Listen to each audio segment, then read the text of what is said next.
Hello everyone, my name is Marc-Antoine Lamontagne. I'm the product manager for iBwave Wi-Fi, and in today's presentation I will give you an overview of the capacity analysis added in Release 8. So we're very happy to the capacity modeling that we've added in this release. We believe it really changes the way people can calculate and manage how much traffic your network can support. So in this presentation, I will start with some slides just to give you an overview of the concepts that are going to be used in the software, and then we will dive into a technical demo where I'm going to show you in the software how to configure and validate the capacity for a venue. So let's move on from here. So let's start by discussing the reasons why we added some capacity in our tool.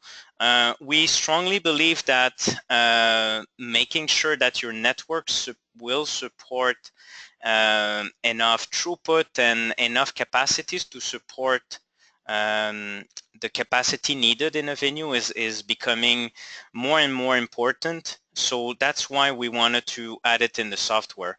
If you look at some statistics about mobile data traffic, as you can see in the graph provided by Cisco here, it shows that the growth rate of the mobile traffic continues to grow at 66% every year. So it's not going to stop in the next few years, and there's multiple reasons explaining that.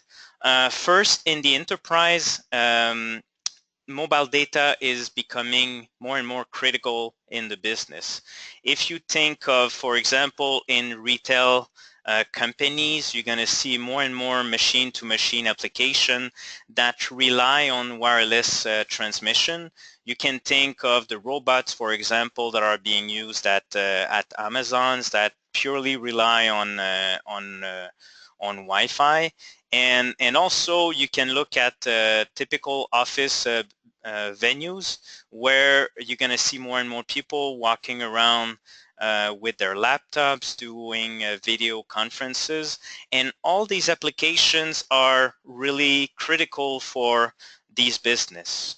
So so it's imperative that as you build and plan for a Wi-Fi network, that you will give the right throughput for each user in your company. Also, in terms of high-end venues, before operators were mostly driving the requirements for Wi-Fi and small cells, but when it comes to smaller venue, more and more you need to rely on the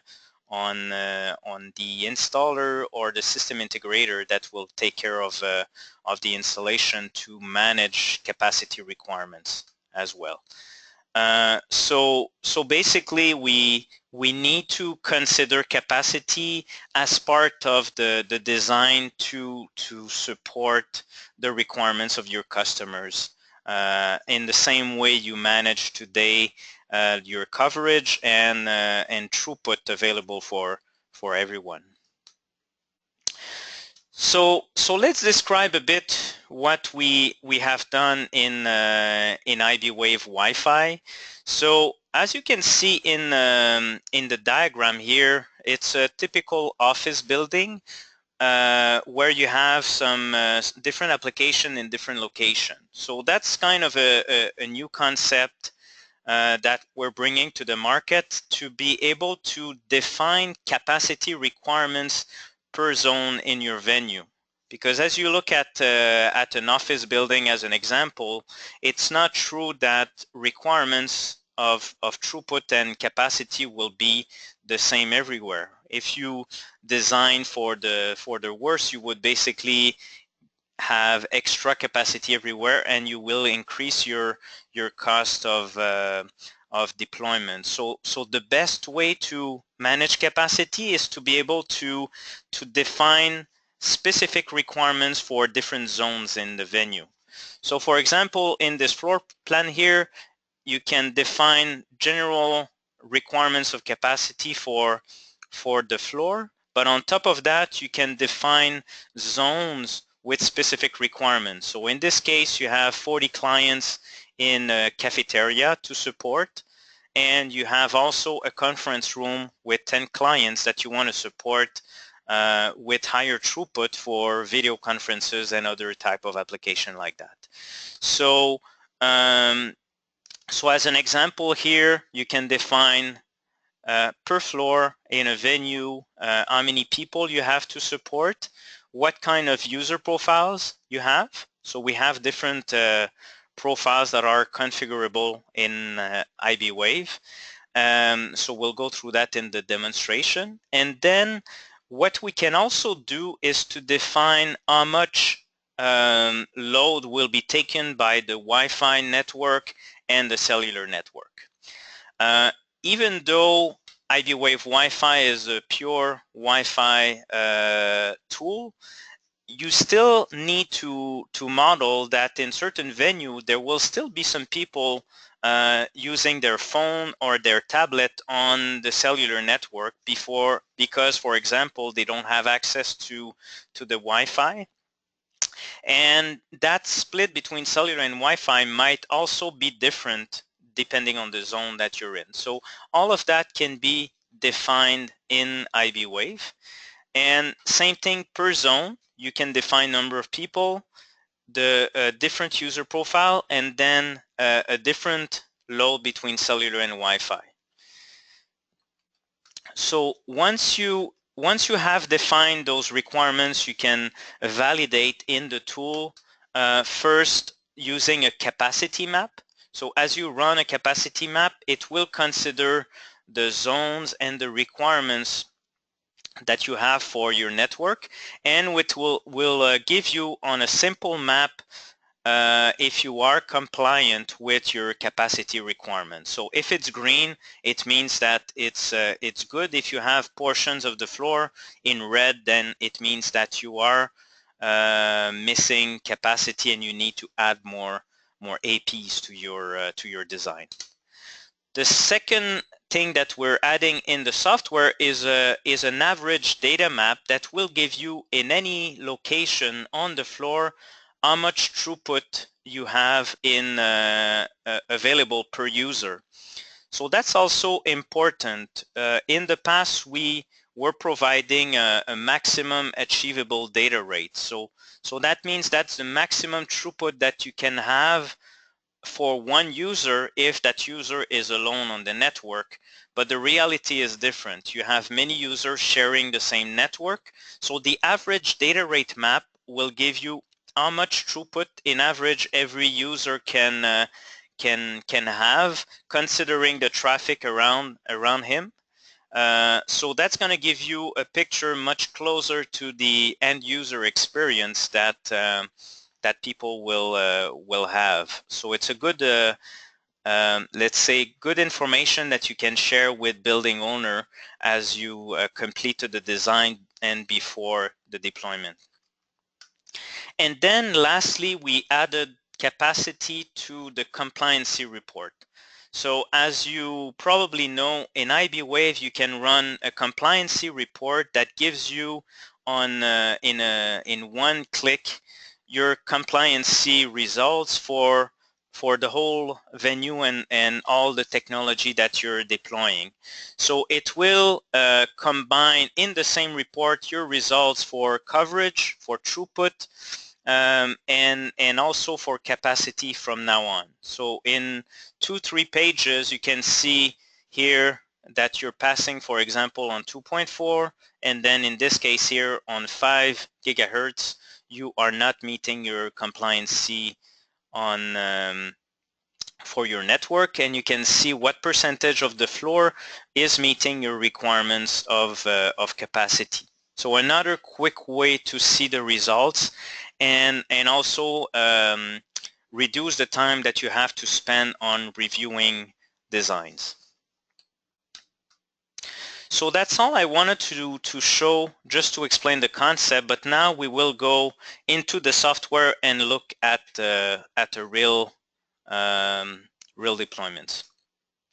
So let's go here. So what I'm going to use here is a simple project for an office building. So we're going to start with that, and then after that I'm going to show you how it can apply to a bigger venue. So what I have here is a floor plan for an office building. I'm going to show you in 3D what it looks like. So what you have here is basically a floor where you have your office building.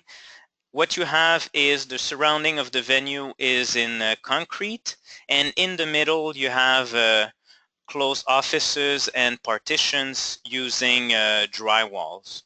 So that's basically the venue that you have here. So now that we have this in here, what I'm going to show you is how to do a quick design and integrate capacity in your planning. So the first thing you want to do is to define how many people that you have to support and what kind of application they will use on your network. So the first place to go is in project properties, and then you can start here in capacity and then requirements. So what you will see here is the list of floors. So in this case I have only one floor, and what I can set is the number of people that I need to support.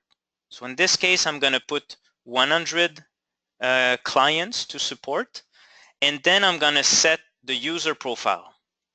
So in iBwave, by default, you have a list of user profiles that are already predefined. So we try to have the most common scenarios model for the most common venues, let's say. So in this case, we have one that is called Office, which will use in average 56 kilobit per second of throughput per user. So this profile comes from various customers that share the profiles that are being used in their organization for capacity calculation, and also from technical literature that we've used on Wi-Fi. So then on the floor you can also define what's going to be the split between cellular and Wi-Fi. In this case, we're allocating 80% of the traffic will be using Wi-Fi. So out of 100 users that are here, 80% will be running on Wi-Fi. There will still be some people running on cellular, let's say on their personal phones or tablet. And it could be also some visitors coming from the outside that may not have access to Wi-Fi. So we want to consider that as well as part of the design. So then you can go down also in this section, capacity definition, and we have a section called market share. So in the market share section, this is where you're going to specify the split between 2.4 and 5 gig. So in this particular scenario, I have assigned 80% of my traffic to 2.4 gigahertz, and 20% of the traffic will be using 5 gig. And as part of that, you also have the type of UE or the type of devices that people will use. So I'm simply saying that most of my devices will be SISO, or 50% will be SISO. I'm going to have 20% 2.2, 2x2 MIMO, and then 3x3 MIMO, I have 30%. So you can define that. And then the last section important here is the user profiles. So this is where you're going to find the list of profiles that are defined in iBwave. So the profiles that we've looked at is the office profile. If I click on it, I'm going to find more information about it. So what it tells you is during a period of 8 hours, each person or each client will basically use these applications. So you will send in average 20 emails, he will browse 20 pages on the web, and then he's going to do 15 minutes of voice calls, 3 minutes of video calls, and so on. So these can be defined very precisely if you want, but what's important in terms of capacity is how much throughput every user will use during that period. So for one user, it ended up being 200 megabyte during 8 hours. If you convert that into seconds, then it means that each user will consume 56.5 kilobit per second. So that's the throughput that we want to reach per user as a compliancy requirements for capacity. So it's as simple as that. So once you have defined your profile, you are good to go. If you want to create more profiles, you can simply click the plus button and then assign a new name and then create it and use it in different floor. So now that I have my number of people and the technologies that are being used, I'm ready to start a design. So the first thing I'm going to do is to add some Wi-Fi APs. So for this, I'm going to use the automatic access point placement that we have in the tool. So the first thing you need to do is to select the Wi-Fi access point that you want. So you can pick access points from any manufacturers. We support most of the big brands on the market today. In this case, I'm just going to take a generic Wi-Fi access point that I have defined in my database. And here you can see the specification for this access point. So it's an access point that supports 2.4 and 5 gig at the same time. I have my output power of 20 dBm defined for my AP. And another specification important is also the number of simultaneous connection that is supported by this AP. So this limit comes from the manufacturers depending on what the equipment can support. Some will also give you some software upgrade that you can enable by licensing. But all of that is defined in the database of component that you use in iBwave. So in this case here, I have an equipment limit of 32 clients supported on 2.4, and on 5 gig, I also have a limit of 32 clients. So this limit is very important from a capacity perspective when you do your validation. So in terms of capacity validation, iBwave will validate two limits. It will validate that each AP does not go beyond the limit of number of clients, and it will also look at the limit on the air interface to make sure that bandwidth wise you don't need more bandwidth than what's available in by the AP on the specific channel that you are using. So let's use this for our scenario, and then I'm going to run some automatic placement on this floor. So it's giving me basically 3 access points that are positioned on my floor.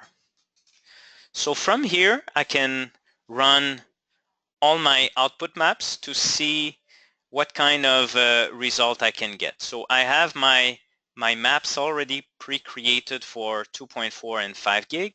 So you can see, for example, the results for signal strength.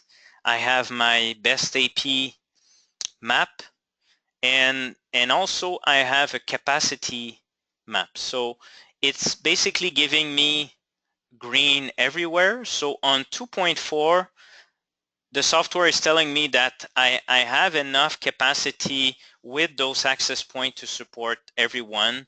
I have 0.0% of the floor that is not covered with and has no service. So this is the location here.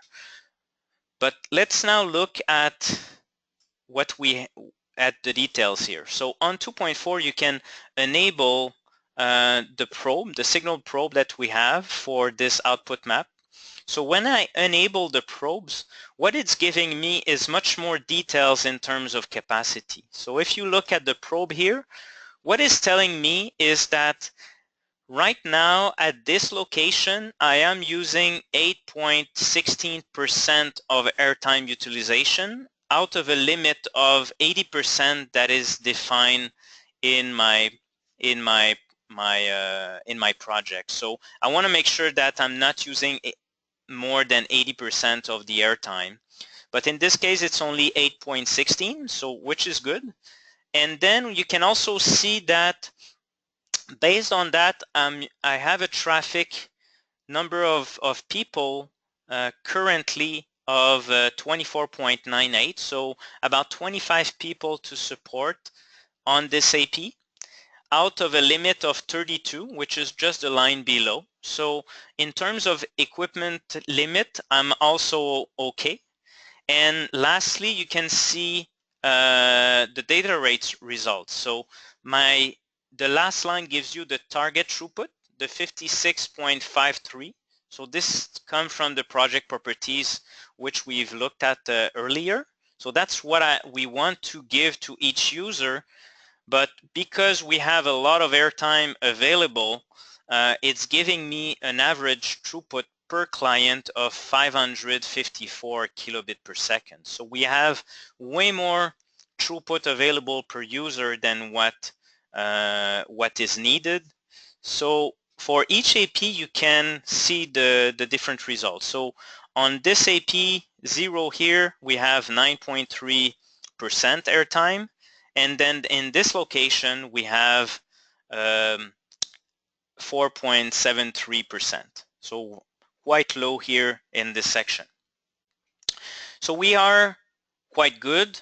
And if I look at the average throughput, then we can see that in 3 different locations, we have a different throughput. So in this region here, we can support 554 kilobit per second.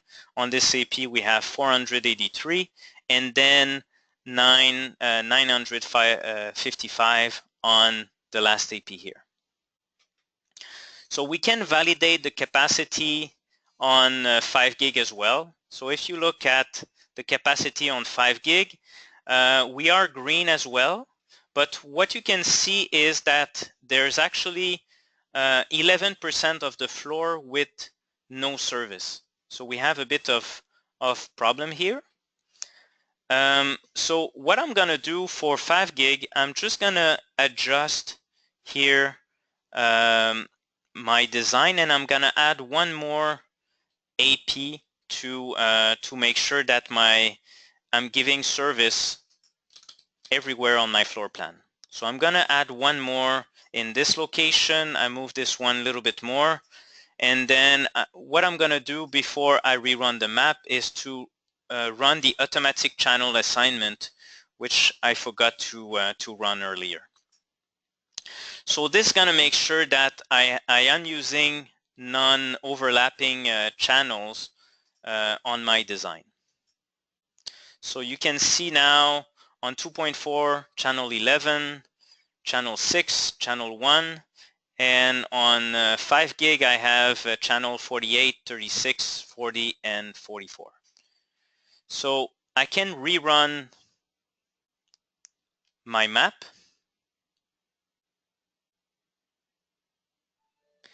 And then if I rerun the map, then I have a much better result.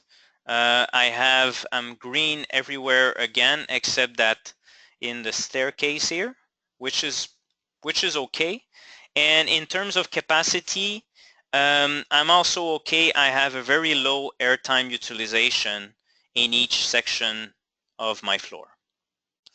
So now let's complexify a bit the scenario. So as we discussed earlier, it's rare that you have the same requirement everywhere in a venue. So what we're gonna add here are two zones, two specific zones where we have other requirements of capacity. So in this case, we're gonna look at a cafeteria here located in this corner, and a conference room that we want to support in this region here. So the way to model capacity zones is to use the polygon tool first. So you just create a polygon around the zones that you want to use. And then you right click on the zone and you assign area definition set as capacity zone. As you do this, you basically have a dialog where you can configure your requirements for capacity in this zone. So I'm going to call this one cafeteria. And in this case, I have 40 people to support in that cafeteria. And I'm going to assign a user profile of called cafeteria, which has a requirement of 430 kilobit per second. So you have more throughput requirements on Wi-Fi. And also I can assign a different split between cellular and Wi-Fi.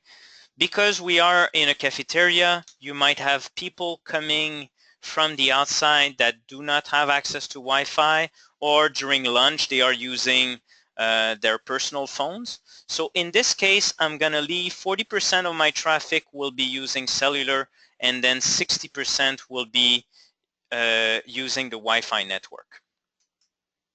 So now I have a capacity zone of 40 client, and then I'm going to do the same for my conference room. So I'm going to create a zone here, and this one I'm going to call it conference room 1, for example. In this case, I'm going to assign 20 clients to this zone, and the user type will be called conference room, and then I'm going to leave it at 100% Wi-Fi. So we assume that 100% of the people in the conference room are this company employees, and they're going to leverage the Wi-Fi network for all their mobile traffic. So now I have my conference room defined. So what's important to understand is the way we support zone is that we combine the requirements from the zone and the floor all together to validate the worst case scenario. So in this case, I still have my 100 clients to support on my floor, but I consider that on top of that, I have 40 extra clients to support in the cafeteria, and then I have 20 to support in this zone. In reality, it might be the same people moving around. Let's say during the day they are located throughout the venue, and then at lunch they move here. In some different part of the day they might move to the conference room. But the way we model capacity is really on a worst case scenario. So we basically leave the user density at 100 for the rest of the floor. But on top of that, we're adding the 40 clients here and then 20 people here. So now that you have those two zones created, then I can simply rerun my output maps to see the results.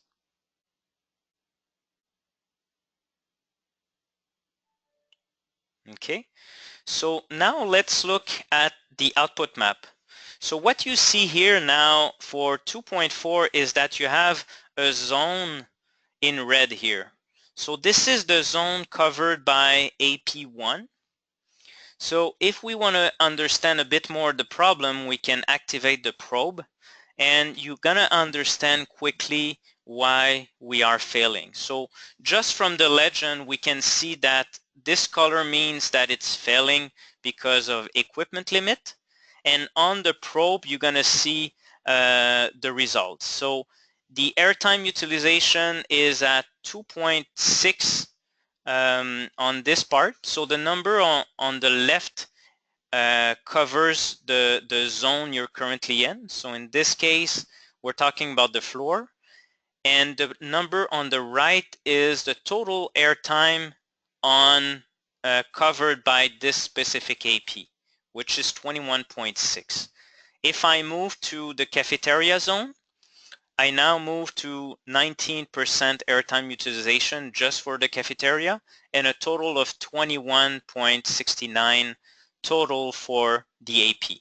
So we are fine in terms of airtime utilization. We are below the 80% limit. Where we are failing now is for the number of clients supported. So again, you can see it on the probe. When you look at the number of clients, we now have 19.2 people to support in the cafeteria using 2.4.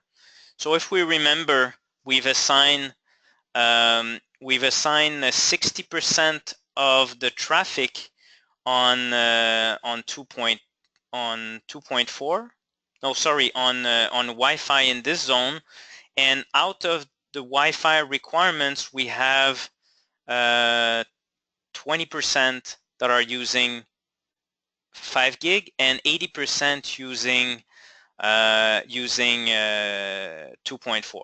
So this ended up being 19.2 people to support on 2.4.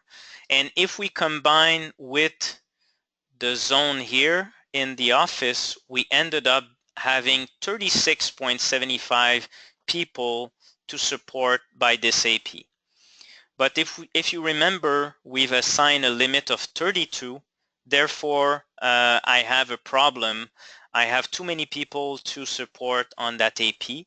Therefore, my capacity for this zone is failing. So underneath, you can see the impact on the throughput. I have now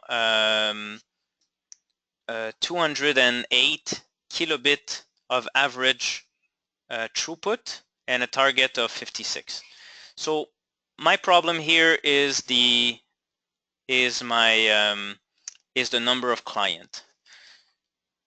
So if you look now at 5 gig, we're going to run the same scenario. So in this case, we are fine because we've allocated on this project 80% of the traffic on 2.4. So in terms of 5 gig, we are fine.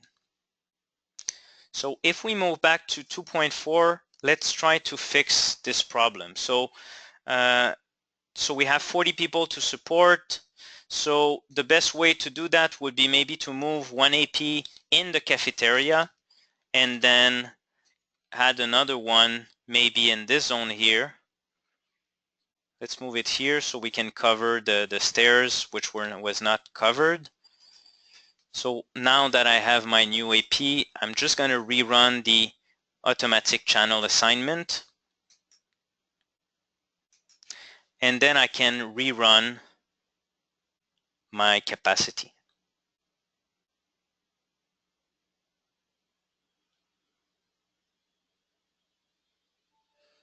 Okay. So now we are green everywhere on 2.4. So again, we can look at the details. Now for the cafeteria, we have 19.2 clients out of a total of 23 for this AP. And this one has 15 clients to support. So we've basically split the load in that region of the floor plan to make sure that we were below 32 clients per AP. So very quickly, we've ensured that we have enough capacity and throughput available for each user based on the requirements that we've set. So now let's do a quick modification to the scenario to complexify things even more.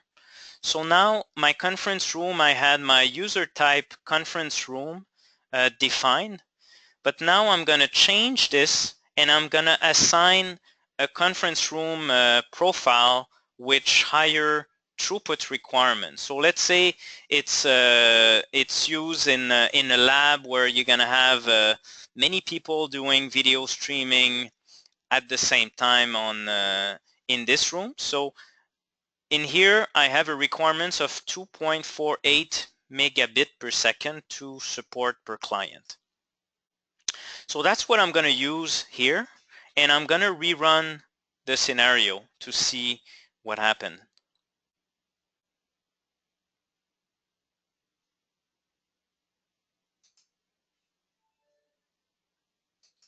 Okay, so in this case, we have another problem, but in this case, we have a problem of airtime utilization. So you can see that this AP in this region has a problem of airtime utilization. So if you look at the probe here, you can see that my airtime utilization is 95.49 and my airtime limit is 80%. So I have a problem. I have the requirements for my user is too high for what this AP can support alone. So in this case, again, the resolution is to add more APs. So what I'm going to do, I'm simply going to add another AP. I'm going to put it in this zone here, and I'm going to rerun my scenario. So let's move that here. I'm going to rerun the channel assignment.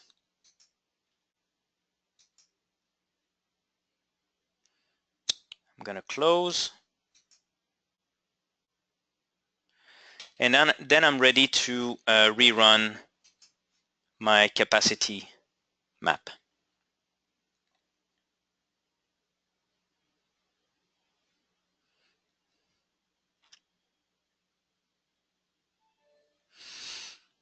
So in this case, it's still red, and the reason it's red is because this AP here has a large amount of surface, basically of area that is covered from it. If you look at the best AP zone, you can see that this AP here is covering this section here. So you may want to do some tweaking in your design and basically reduce what the coverage covered by this AP to limit itself in this particular area. So I'm gonna reduce the output power of this specific AP to 0 dBm, and then I'm gonna just rerun to see my result.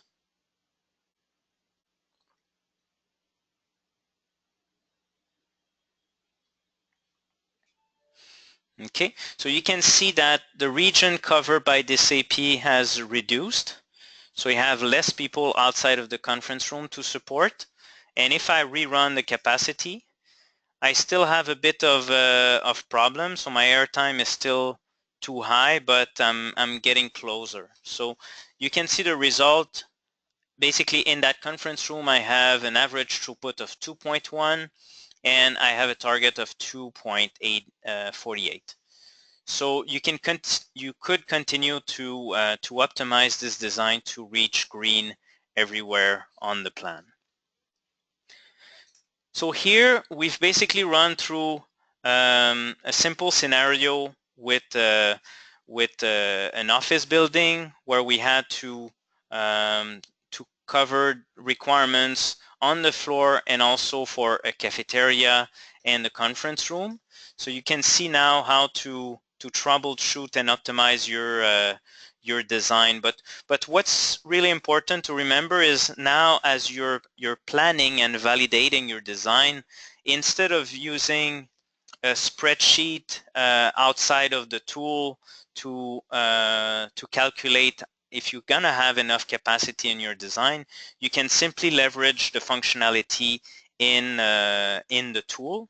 And as I said earlier, if you have to review such a design, you can run the compliancy report, which will give you here your results. So here I'm gonna include in my report signal strength, maximum achievable data rate and capacity, and same thing here for 5 gig. So if I would just want to have one snapshot to see if I'm meeting my requirements, I can go here and I can see that, for example, on 2.4, in terms of capacity, I have 97.7% of my floor meeting my capacity requirements. So therefore, I am not compliant. I'm looking at a 100% target. And I can see that in terms of coverage, I have plenty of coverage. I have 97.6% covered, so I am okay here. So you can see the same result here for 5 gig. So very rapidly, let's say you have a building with multiple floor, you can rely on the compliancy report to make sure that you are meeting your requirements everywhere in your venue.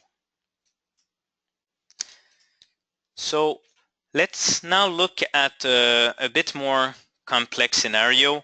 I'm going to open a demo file that comes with the software. So if you want to look at this one, you can simply say open sample file, and you will find this project in the list. So this is basically a typical hotel with conference rooms and a ballroom as well. So if we look at the venue here, it looks like this in 3D. So it's a typical hotel where you have one building with 3 floors in that case, where you have all the rooms in these sections. And if you look at it on the first floor, you can see that in this hotel I have the area here for the lobby. I have a ballroom here that can be converted in conference rooms as well. And I have other 3 conference rooms here in this area. And I also have a pool area in the middle where I have also to support Wi-Fi coverage also for the people at the pool. So let's close this. So let's see how it's defined in the software. So again, you have the different zones that are defined. So I have my lobby with 40 clients. So if I click on that, in this case, I'm using a user type called hotel with the requirements of 182. And I have 40 people to support. And in this case, I have assigned 50% Wi-Fi, because in the lobby you have people just coming in and they might not be connected yet to the network. So we're considering that out of these 40 people, 20 people only will be using Wi-Fi. And then you have, let me just remove the probe. So we have also requirements in this zone and this zone. So on those ones, we've assigned a user type called conference room with 90% Wi-Fi, and then we have the pool area with 30 clients to support with also a conference room user type. So again, you can define all of that in a very quick way, but very precise way at the same time. So again, I can run my output maps, and you will have all the information you need to understand if you're going to meet your capacity requirement.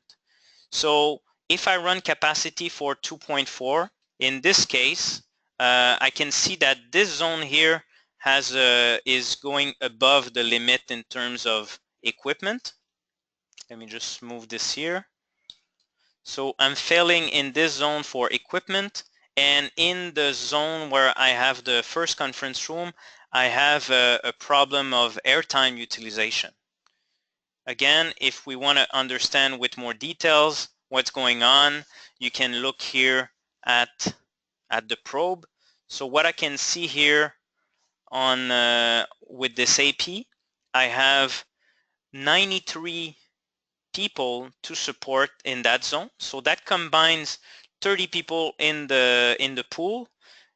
We have also 35 people outside here in this zone, and you will also see that this AP is also providing coverage for this conference room.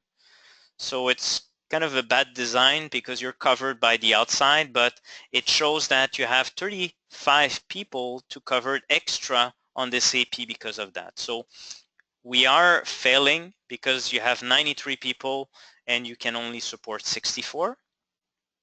And in this zone here, so if you remember, we've assigned a profile with more throughput requirements. So in this case, we have an airtime utilization of 154% and out of an airtime limit of 80%. So we are failing in that zone. So the same way we resolve these issues on the other design, you could do the same thing here. If you want to see the impact on the user, you can run the average data rate.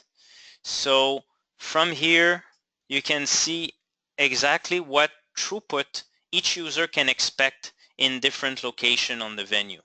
So for example, if I look at sections where I have rooms, I can see that I can support 1.58 megabit per second for the users sitting in these rooms. At the pool area, because I have so many people on the same AP, I'm going to have a problem, and I'm going to go down to 246 kilobit per second for here. And in my conference room, I'm going to have 194 kilobit per second per user. So so I would still have to do some improvement to this design to provide the capacity that people need. Again, you can run the compliance report to validate your requirements of capacity and the other KPIs. So in this case, I have my capacity failing, as we saw, and you also have this for maximum achievable data rate. We're looking at 20 meg per second. In this case, we're okay, and we have here in terms of coverage, I'm only passing on floor 2 in terms of having a minimum signal strength of neg 75 throughout my venue. So you can see in one view, again, your results. So if you need to review designs rapidly, you can run the compliance report to make sure that everything is good everywhere. So that ends this this presentation on capacity. So I encourage everyone to start playing with it and experiencing a new way to model and validate capacity for Wi-Fi. Okay, so from here I'm going to open the bridge for any question. If you have any question from me, I can answer some of them on the call if times permit, and then I will answer the other ones offline if there's too many. So if you have any questions on what was presented, feel free to ask your question here. So if you want to ask your question, you can use the the question section.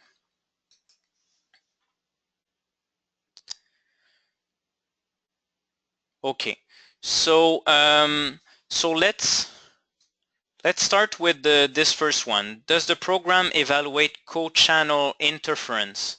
So the answer is yes. We do evaluate the co-channel. So basically, we have an output map called. Let me just remove this. We have a map called co-channel interference here that you can enable, and that's gonna basically give you how many APs are running on the same channel, and will generate co-channel interference. So obviously, the co-channel interference will affect your capacity because you're gonna be sharing the air interface between multiple APs. So on this map, what you can see is the number of APs that are running on the same channel. So in this case here in the middle, you can see that we have 3 APs simultaneously that are visible from that location. So let's move to the next question. When will a Mac version be available for iBwave? So at the moment, we are not planning to support Mac, but what's important to know is that we do support virtual machines. So I know a lot of you are using a virtual machine sometime on your Mac to run your Windows software. So that's available today if you need. So let me move to the next one.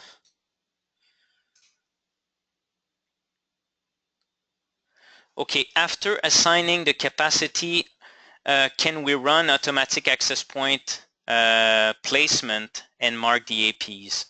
So the answer is no for the moment. So the algorithm for access point placement does not account for capacity requirement. But this is something that we are looking at for the next release of the software. So stay tuned for that. So for the moment, you can run automatic placement, which will be based on coverage. And then as you have problem of capacity, you can just add a few more, just like I did today, and after validating the capacity. So it's a little bit extra step, but you can, at the end, you're going to end up with a very strong design that accounts for capacity requirements in the different location on your floor.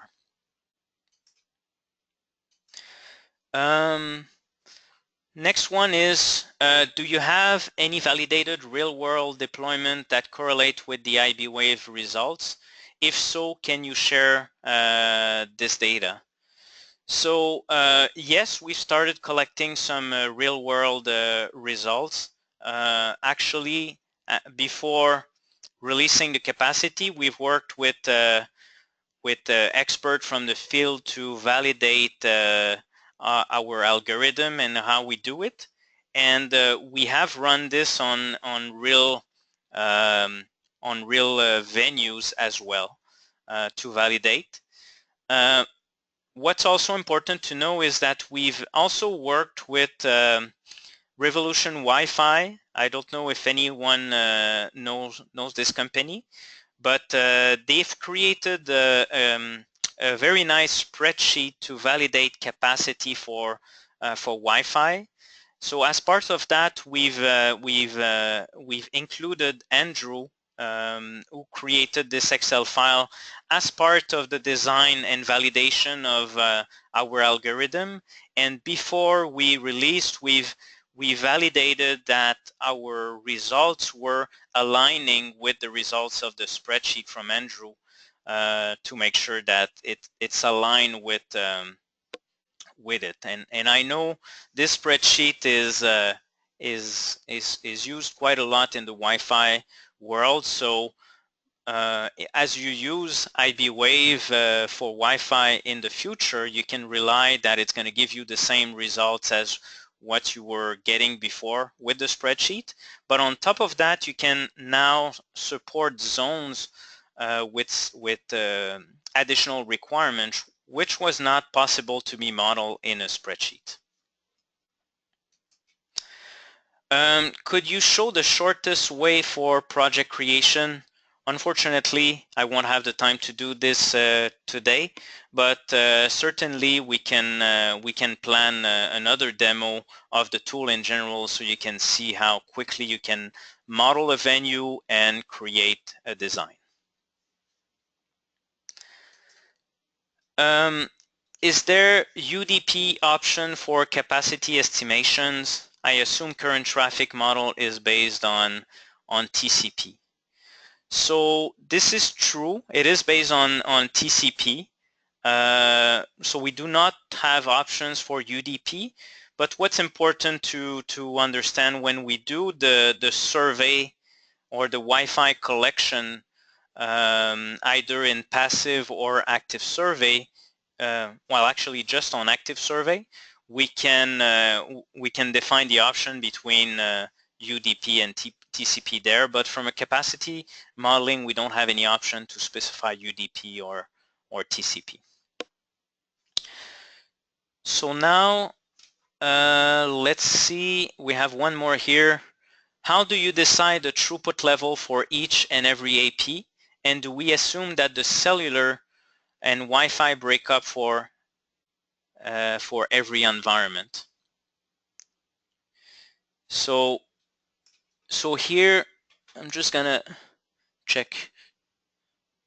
So the throughput level for every AP, for this I'm gonna rely on this scenario here.